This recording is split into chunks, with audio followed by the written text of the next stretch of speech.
With Quentin Tarantino's new film, Once Upon a Time in Hollywood, coming out, I thought I would take a chance to talk about a little-known film centering around Charles Manson and the Tate murders, The Other Side of Madness, otherwise known as the Helter Skelter Murders.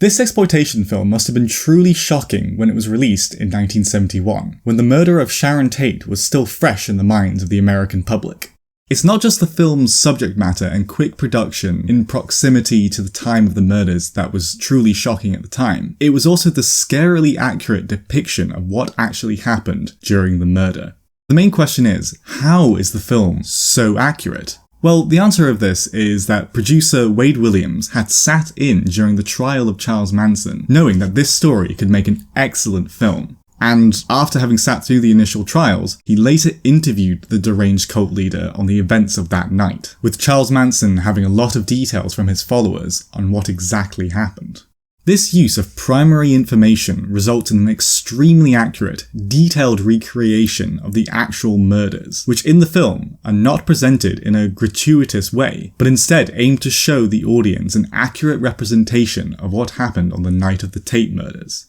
The effect of this recreation, which makes up the final act of the film, is perhaps less impactful today as we know almost everything there is to know about the murder, where you can simply look up a YouTube documentary or see a rerun of a documentary that contains lots of news footage and summaries of the night on television. But disregard this for a second and try putting yourself in the mind frame of a shocked American populace, trying desperately to grasp why and how this murder could have happened. Also, try and keep in mind that this film was made before other realistically brutal films like the Texas Chainsaw Massacre and Black Christmas, where on-screen violence like this had never really been seen before. Outside of this shockingly brutal and realistic final act, the film itself is still quite good, resembling more an art house film than an exploitation film. The beginning and middle take on an almost dream-like tone, with very little dialogue being used to show the corruption of our would-be and eventual murderers under the guidance of Charles Manson.